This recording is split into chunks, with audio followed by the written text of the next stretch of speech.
I'll give you.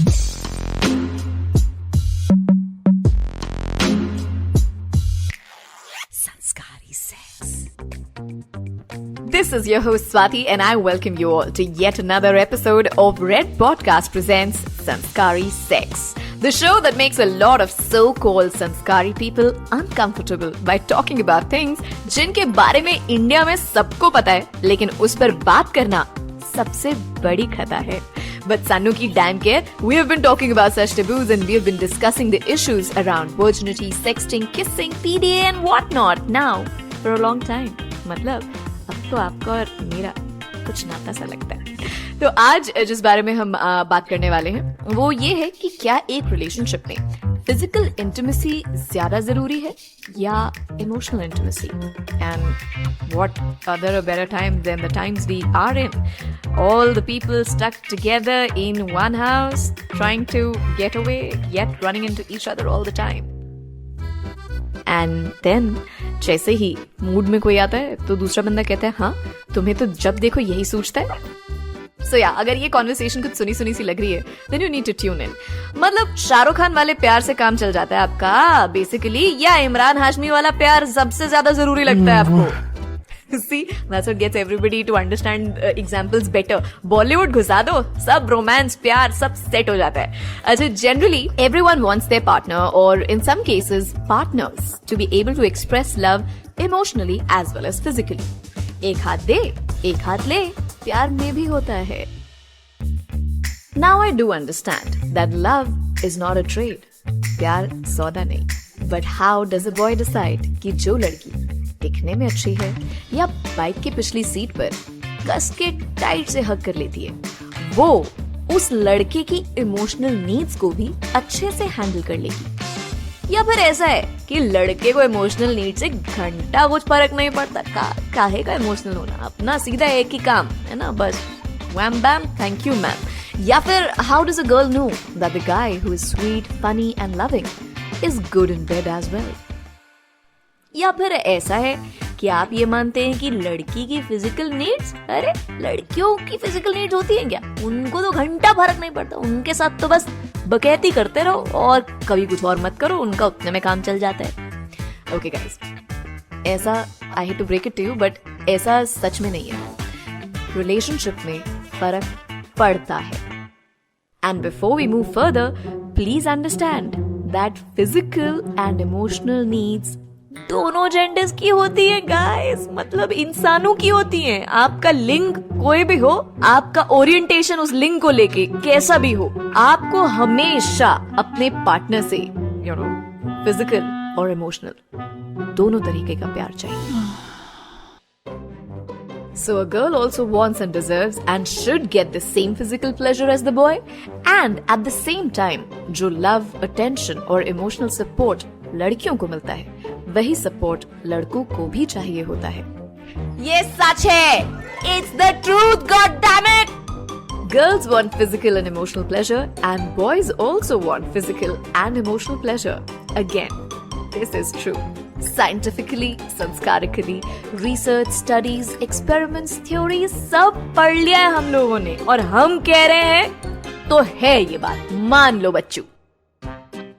अब आगे कही हुई बातें सुनकर आपके मन में शंका के बादल अगर रेनफॉल करने को तैयार हो रहे हो तो प्लीज पॉज कर जाओ और जो मैंने अभी कहा है ना उस बात को एक बार फिर से सुन लो. Repeat it. Okay, listen carefully.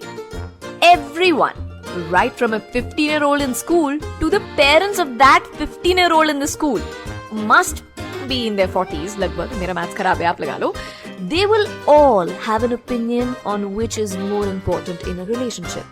You know, physical or emotional, which intimacy. So when you venture out for a fling, something really casual, you look for an attitude, the kind of image the person has. And yes, you do give more marks on the physical aspects. Lekin, when you want to be in a relationship, long-term, stable, you want honesty and commitment. It has to be driven by a lot of emotions, not just lust, right? Not just the chemical part of your emotions. And at the same time, relationship को थोड़ा spice up रखने के लिए you expect to keep that chemistry, those hormones alive. और love की chemistry के reaction का result sex होता है बेटा. Just a reminder, अगर protection gear ना हो तो love के scientific experiment का result बच्चा भी होता है. Moving on. So I studied some surveys and reports where people were asked कि भैया relationship की ship को संभाले रखने के लिए what are the top most important things? तो जवाब जो है वो कुछ ऐसे आए. Number 1, honesty. ईमानदार साथी, खुशहाल शादी. Honestly speaking, honesty was picked up by 70% people as the topmost requirement for a relationship. वैसे आपका नंबर 1 क्या है? सोचो. अरे वो बाय डिफॉल्ट सबका नंबर 1 है, उसको हटा के सोचो. अब नंबर 2 को नंबर 1 बनाओ. Okay, officially the number 2, communication. सामने वाला बात समझ सकता है या नहीं, लड़ाइयाँ हो जाती हैं ज्यादा या आप सुलझा लेते हो आसानी से. We all have had fights. Some people have it as appetizers and some as lullabies as well. लेकिन you must be able to talk it out. Communication is really important. हाँ, अगर तुम्हारा प्यार ही ऐसा है कि तुमने टिंडर और ओके क्यूपिड को अपना OLX बना रखा है, तो अब हम तो क्या करें ना. मैं तो कुछ नहीं कर सकती. No, I am not an aware of that. ना OLX पे ना टिंडर पे. ओके क्यूपिड तो रहने दो. Number 3, attention. Number 4, love. Number 5, commitment. अब घुमा फिरा कर वही बात बोली जा रही है कई लोगों को भैया कि फिजिकल इंटीमेसी को बैक बर्नर पे रख दिया है जनता ने. Physical intimacy is no longer the number 1 requirement आपकी रिलेशनशिप की किश्ती को सही से पार लगाने के लिए. समझ रहे हैं आप? अगर आपकी नंबर 1 रिक्वायरमेंट है, मे बी तभी आपकी रिलेशनशिप की किश्ती जो है वो डूबने के कगार पे खड़ी है. Time to introspect. So basically, does this settle the argument about which one is more important, physical intimacy or mental, emotional intimacy? No? क्या बात कर रहे हो यार? मुझे लगा अब तक convince हो जाओगे. So I'm using this opportunity to highlight another important point that when people are asked certain things, that somehow questions their morality. यानी वो सवाल जो कि लोगों को सोचने पर मजबूर कर देता है कि क्या ये कहना संस्कारी है? जैसे जब टीचर ने आपसे पूछा कि हेलो बेटा तुमने होमवर्क किया, तो हमारा जो पहला इंस्टिंक्ट है ना वो यही कहता है कि होमवर्क किया है पर कॉपी घर पे रह गई है. Because admitting your true feeling is not easy. या लोगों की जिंदगी खत्म हो जाती है भैया, वो एक्सेप्ट ही नहीं कर पाते हैं. आई am not saying emotional is not important, but physical is equally important. To explain it to you in the simplest manner, आप ये समझ लो कि सीसो वाला झूला होता है ना, वो जो जिसपे दोनों तरफ बैठते हैं फिर हवा में पाँव से ऐसे उछालते हैं. तो जो सीसो वाला झूला होता है ना, उसके एक तरफ पर इमोशनल बैठा है और एक तरफ पर फिजिकल. तो कभी कोई हवा में तो कभी कोई हवा में. Apply your brains and your intellect and your emotional intelligence, both of them will decide and let you choose कि आपने किस टाइम पे कौन से वाले को हवा में उड़ाना है. प्लीज कह दो समझ गए. What? अभी भी नहीं समझे? Okay, let me try again. इस बार मैं खाने के माध्यम से समझाऊंगी आपको, because that is the only time when you can focus on something other than what I mean when I am doing sanskari sex with you. Alright, so once upon a time I went out to have pizza. This was restaurant number 1. मेरा order आने में लगे 10 minute. जिस अंदाज में वो अकड़ू boss आपके desk पर आकर एक फाइल पटक कर चला जाता है ना, उसी अंदाज में था waiter. He came, kept the tray on my table, और इससे पहले कि मैं उससे भैया एक्स्ट्रा चिली फ्लेक्स और ऑरिगेनो देना ये बोल पाती, वो अंतर ध्यान हो गए. पिज्जा की शक्ल थी खूबसूरत और यही चक्कर था कि मैंने अपनी सेल्फ एस्टीम को अंदर घूट के वो पिज्जा की बाइट ले ली. But when I took that bite, oh my god, it was heaven. The best pizza I ever tasted. मतलब वो आत्मा तृप्त होने वाली फीलिंग होती है ना, बस समझ जाओ वहीं उसी मोमेंट पे मैंने तृप्ति की चरम सीमा छू ली. Then again, second scenario, once upon a time, I went to a restaurant number 2 to have pizza. मेरा ऑर्डर आने में लगे 10 मिनट. और जिस अंदाज में रिची रिच का बटलर उसे चाय नाश्ता सर्व करता है ना, बिल्कुल उसी अंदाज में the waiter served the pizza to me.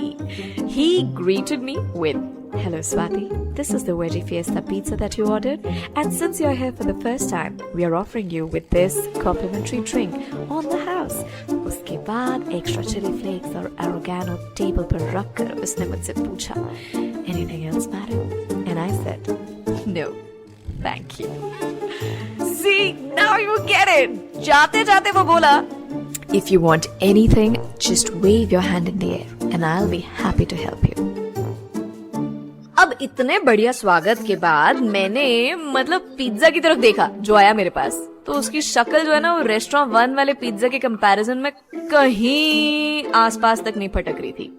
And the taste was also so average. और वो कॉम्प्लीमेंट्री ड्रिंक कॉम्प्लीमेंट्री क्यों है, ये मुझे एक सिप में समझ आ गया कि है नहीं, इसमें कोई फायदा नहीं है, इससे अच्छा तो फिनाइल पिला देते. But restaurant number 1 was rude, arrogant, uncaring, and to be honest, insulted me and pissed me off with their attitude. But the pizza was awesome. And then there was restaurant 2. वहाँ का मालिक, staff मुझे बस अपनी गोद में लेकर ही नहीं बैठे, बाकी तो सब बढ़िया था. अपने कस्टमर को उन्होंने ऐसे ट्रीट किया कि अपन को लगा अपन ही चीज सच में भगवान है. लेकिन उनका पिज्जा, ओए डस्टबिन में भी ना फेंको, मैं डस्टबिन में बुरा मान जाए, was really like, bad. Now tell me, what will you choose? Restaurant 1 or Restaurant 2? FYI, online मंगवाने का ऑप्शन नहीं है ना. वो 1.5 छाने लोग जो बैठे हैं कि स्वाति हम तो ऑनलाइन मंगाएंगे, ये जवाब इज नॉट एलिजिबल ओनली.